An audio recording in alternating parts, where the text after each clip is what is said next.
José Dantes, secretario de Asuntos Jurídicos del PLD, con nosotros esta noche. En nombre de Yulisa Céspedes, le damos la bienvenida. Qué bueno tenerlo por aquí. Algunos dicen que ustedes están inactivos, que el PLD no está haciendo nada. Sin embargo, siento que ustedes tienen presencia cada vez más en los medios, que están tratando de contrarrestar olas diferentes. Aprendan a surfear. ¿Usted es cibaeño, no? No, no soy de aquí, de la capital. Pues hay que aprender, porque si no desaparecen de los medios. Pero hay algo que ayer discutíamos con Jaime Aristi Escuder a propósito del cambio en la región, cómo mi generación está viendo un fenómeno que no veíamos antes, cómo hay los personajes públicos, ahora los presidentes, llegan al poder con fortuna. Son personas que vienen de familias con mucho dinero, y eso es muy bueno porque piensan que el dinero no los va a tentar. Y además, bueno, el caso nuestro, el presidente no cobra su salario porque él no lo necesita. Pero entonces ahora, con los papeles de Pandora, vemos tantos presidentes con grandes fortunas que tienen explicación, naturalmente. Por ejemplo, Piñera es uno de los hombres más ricos de Chile. El caso de Bukele es uno de los hombres más ricos de El Salvador. El presidente Abinader pertenece a una de las familias con más patrimonios en el país, y quizás sea muy normal que estén en cuentas offshore. Sin embargo, nos sorprendieron unas declaraciones del Partido de la Liberación Dominicana diciendo que había cierta inexactitud en las declaraciones que hizo el presidente de la República cuando asumió sus funciones, y que ustedes lo detectaron ahora con la revelación que hace el grupo de periodistas que se encargan de investigar esas cuentas, y que aquí fue difundido todo eso por el informe de Alicia Ortega. ¿Qué descubrieron ustedes? Mire, antes que nada, muchísimas gracias y muy buenas noches a usted y a toda la teleaudiencia.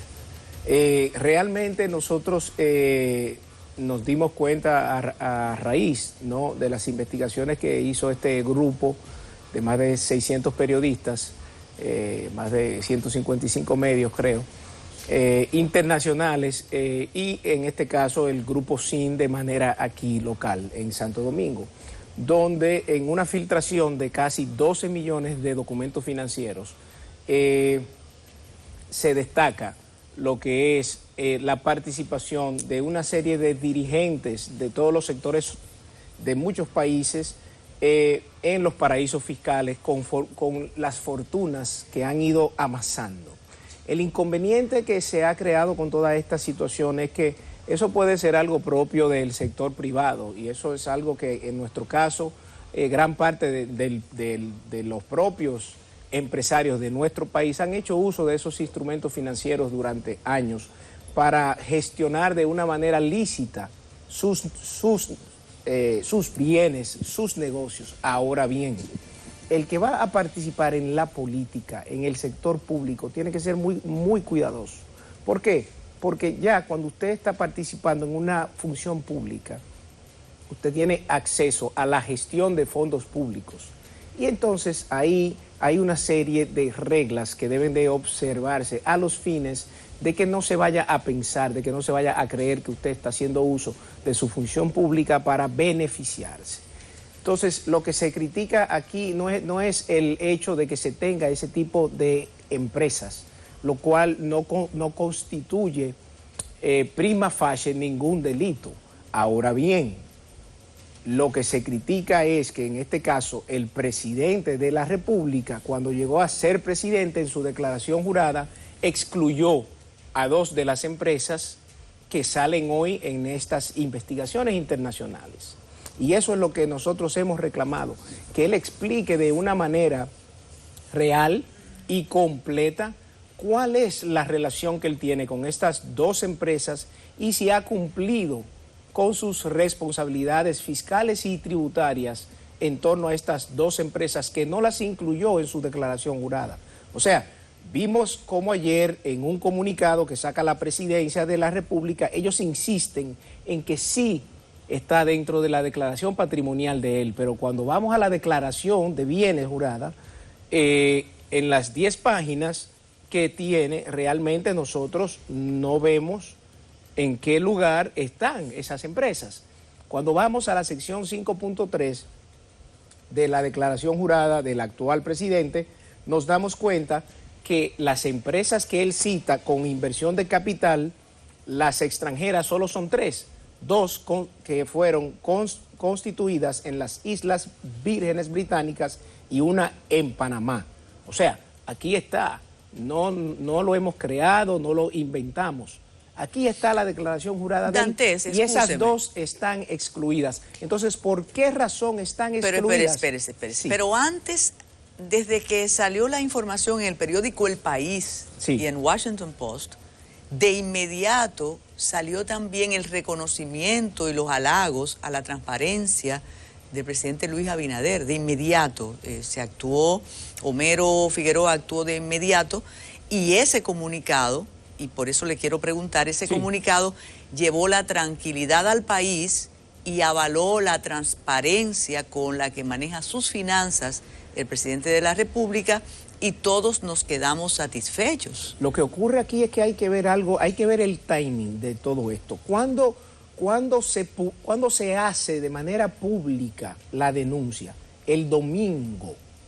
Los medios internacionales, El País de España, El Post de Washington, The Guardian del Reino de Gran Bretaña, Le Monde de París, la BBC de Londres, el domingo. El lunes, ayer, la presidencia saca un comunicado donde dice que las 2 empresas que salen en esos documentos fueron declaradas cuando él hizo su declaración jurada de bienes, y ciertamente el buen amigo Figueroa hace una declaración donde consta eso. Y a raíz del programa que ayer se estuvo pasando por el Canal 9, por el Grupo SIN, posteriormente a eso Figueroa justamente saca otro tuit donde dice: queda confirmado que las 2 empresas están incluidas en la declaración jurada. Pero cuando vamos a la declaración jurada de la Cámara de Cuentas, no están las 2 empresas incluidas. Padreso no está ahí. No está. Aquí está la declaración. Aquí está la declaración jurada, donde en la sección 5.3, en la página 6, solo están 3 empresas extranjeras, 2 en las Islas Vírgenes y una en Panamá. Ni Padresa ni Littlecote están incluidas en la declaración jurada, pero mucho más aún, cuando usted va y analiza... Y no la declaró después, no hubo una adenda. Supuestamente, pero de forma pública, ¿dónde está la adenda? ¿Por qué no la han presentado? No la han presentado, ni está accesible en la página web de la Cámara de la Cámara de Cuentas. Ahora bien, ¿cómo usted me justifica que usted tiene un tiempo de transición, que usted va a ser el presidente de la República, que usted es economista y por vía de consecuencia debe tener muy claro lo que son las leyes fiscales y las leyes tributarias, y usted no va a incluir 2 de las empresas en las que usted tiene gran parte de su patrimonio en un paraíso fiscal? ¿Y para qué son los paraísos fiscales? Yo me pregunto, ¿para qué son los paraísos fiscales? En el caso de los empresarios, para gestionar sus patrimonios, pero ya cuando usted cruza la línea de ser empresario a político, y mucho más aún a ser la máxima autoridad de un país, pues debe tomar en cuenta una serie de elementos que entran en contradicción, que entran en conflicto quizás con ese tipo de prácticas, con ese tipo de instrumentos estructurados que realmente lo que han servido prácticamente, en el caso de los políticos, es para ocultar su patrimonio por un lado, para ocultar la presencia de esos capitales, para alejarlos del escrutinio público, y realmente entonces ahí es donde viene ese cuestionamiento. ¿Por qué razón en todo caso tuvo que hacer una adenda? Pero si la hizo, ¿dónde está? ¿Por qué no la han presentado? ¿Por qué al día de hoy no la han presentado? José Dantes, en época de transparencia e independencia, ustedes se están dando cuenta que están cuestionando al primer hombre de la República, al presidente de la República. Es que no lo hemos cuestionado nosotros, lo han cuestionado las investigaciones internacionales. Lo que le hemos pedido hoy es todo lo contrario, que aclare a la sociedad dominicana cuál es la situación real con respecto a estas dos empresas que no están en su declaración jurada. ¿Y por qué, Carmen Inver? ¿Por qué? Porque cabe preguntarse, ¿cómo puede un presidente mandar un mensaje a los inversionistas, a los empresarios, para que inviertan en el país, haciendo galas de que la economía está sólida y de que este es un país totalmente seguro para invertir, cuando él, que es la máxima autoridad, tiene gran parte de ese patrimonio fuera? Pero ¿cómo le exige a la sociedad dominicana que acepte una nueva reforma fiscal cuando él no está haciendo de su parte, transparentando sus responsabilidades fiscales y su responsabilidad tributaria? Creo que él explicó que fue una recomendación de los abogados de entonces para el mejor manejo de sus empresas que les recomendaron hacer esas compañías. Lo que ocurre es que cuando nosotros vemos ese comunicado de la presidencia, y aquí quiero citar, dice que la causa fundamental de hacer uso de ese tipo de compañías se debía de que hasta finales del 2008 nuestro país no contaba con un marco legal actualizado en materia de derecho societario. Eso es lo que él dice. Pero cuando nosotros vemos los documentos de Panamá, que lo conseguimos, las dos compañías, Little Cut Inc. y la Padreso S.A., ¿usted sabe cuándo son las fechas de constitución? Después del 2008. Una en el 2011, el 24 de marzo del 2011, y otra el 8 de enero del 2014.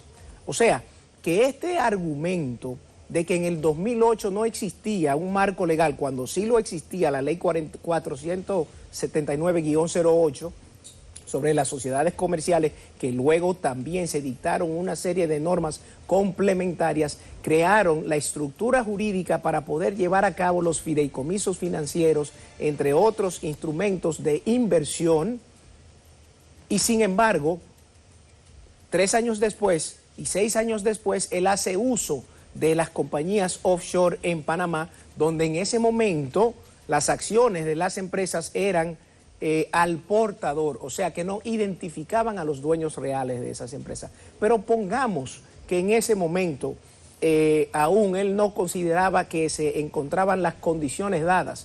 ¿Por qué no se sometió a este proceso de sinceración patrimonial que estaba vigente hasta hace 4 meses?